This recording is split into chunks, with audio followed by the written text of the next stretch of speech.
Square. The President of Lambasachama Compartment in Braketi, our Advisory Councillor, and a ladies' session for us that we would like to attend it today. And this takes a turnaround time to stock take ourselves what we have gone through. Chairman of Fiji Rice Limited, I understand a few board members, rice farmers, business houses, invited guests, Permanent Secretary, the Public Enterprise, the Special Administrative Ambassador and Chair of the Ambassador Chamber of Commerce. Bulavanaka, ladies and gentlemen, a very good evening to all of you. I'm glad to hear that I'm not the only one, and apart from all of the other ministers that get a phone call at 6 o'clock in the morning. So don't feel so bad. Ladies and gentlemen, I'm honored to be here today with you this evening and to be part of this very special occasion. And this evening we will witness the rebranding of Fiji Rice Limited to Fiji Rice Limited. This rebranding, ladies and gentlemen, is part of government's and the company's efforts in building a strong brand Fiji across all of government's entities, especially our commercial enterprises. Fiji Rice Limited now proudly joins the bigger companies and organizations such as Fiji Airways, Investment Fiji, Tourism Fiji, and Film Fiji, to name a few. Ladies and gentlemen, it's encouraging to see that Fiji Rice Limited, a small-sized government company based here in the north, join the bigger organizations that I've just mentioned and be part of the brand Fiji. And therefore I encourage the rice farmers to plant more and to do what they do best, especially when the company is committed to improving their level of service to both our farmers and ordinary customers. Now, allow me to elaborate a little bit on the benefits of rebranding.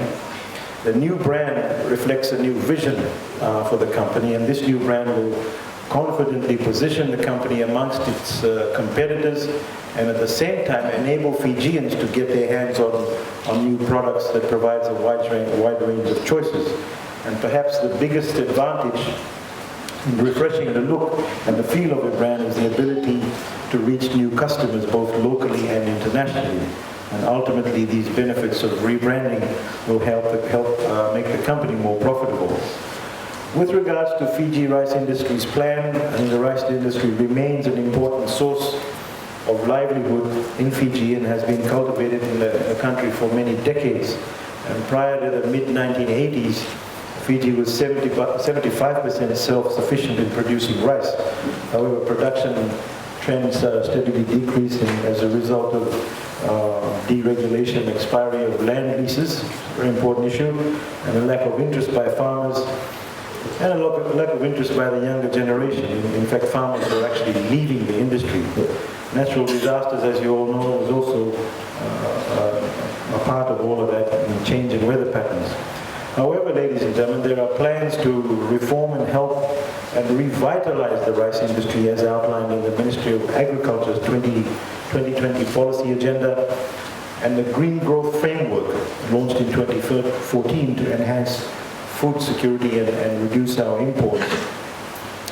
The ongoing work to finalize government's 5-year and 20-year national development plan will continue to refine and consolidate these plans that bring out the best in our local rice industry. Getting back to tonight, ladies and gentlemen, the launch of Fiji Rice Limited's new brand name is a culmination of a number of improvements that the company has made recently in order to improve and enhance its services.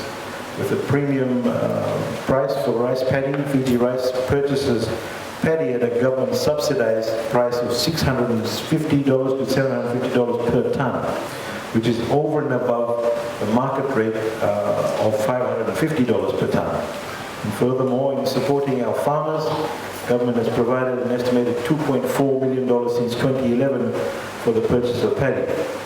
With free transportation of paddy in 2015, Fiji Rice through a government grant purchased 2 trucks to boost rice supply to the mill. So the trucks are used to cart paddy from farmers to the rice mill in Braketi, which is at no cost at all to the farmers.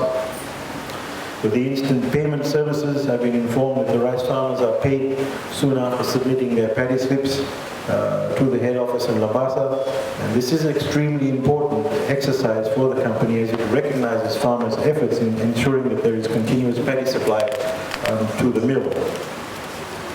Now, ladies and gentlemen, I also understand that in the past, farmers were paid in installments for the delivery of paddy. However, I've been informed that it has all changed, as farmers are now receiving full payments instantly, and moreover, the company is also ready to process payments electronically for farmers who already have bank accounts.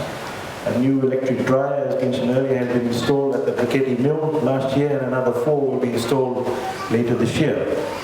The electric dryers will replace the kerosene-operated dryers, and one electric dryer will increase the productivity by 166%, from 3 tons per day to 8 tons per day. And furthermore, in order to accommodate the increased supply of paddy, the mill has been, as mentioned again earlier, operating until 12 midnight for 7 days during peak harvesting period.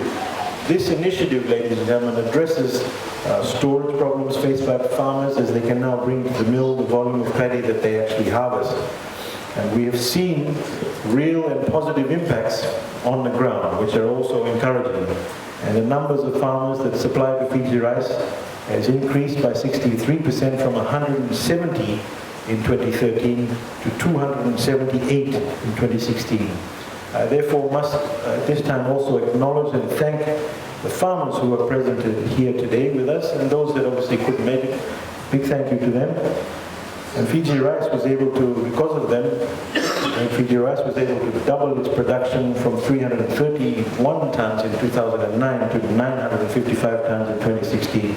And that's a massive 188% increase. Ladies and gentlemen, it's also at this time, it may also be worth mentioning that Fiji Rice will commission another new mill this year, which will double the company's current production from 5 tons to 10 tons per day. And as the Minister responsible for trade, I'm also happy to mention that the products by Fiji Rice Limited will proudly carry the Fijian grown logo. Some of us, you may have seen some of us wearing a green shirt that has the Fijian grown logo on it. This logo, ladies and gentlemen, reaffirms our commitment and ability to produce rice locally, and one that we should all be proud of. This initiative also supports the Fijian government import substitution program, which targets the production of goods that are mainly imported but can be produced or grown in the country. And to all our farmers who are present here tonight, I wish to acknowledge your contribution to our rice sector and to the Fijian economy. I also wish to remind you all that you do play an important role not only to Fiji Rice, but to the rice industry as a whole. And in addition, your continued support to increase rice farming will assist the government in achieving its plans. So ladies and gentlemen, tonight we say farewell to Fiji Rice Limited brand after 50 years. And in brand Fiji, the company is committed to providing quality products, excellent service to stakeholders, in modernizing rice milling processes, and striving to continuously benchmark operations against international best practices and standards. So with those few words, ladies and gentlemen, I now have the pleasure in officially launching the new company brand Fiji Rice Limited. Thank you very much.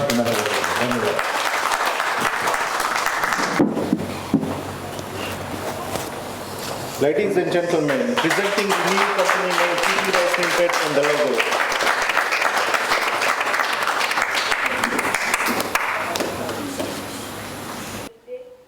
I would like to ask everyone to show their appreciation on the instrument. Thank you.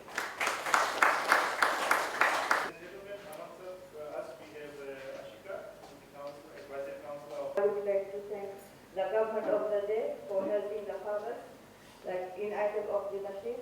We are happy to the government support towards the farmers, so we can continue to support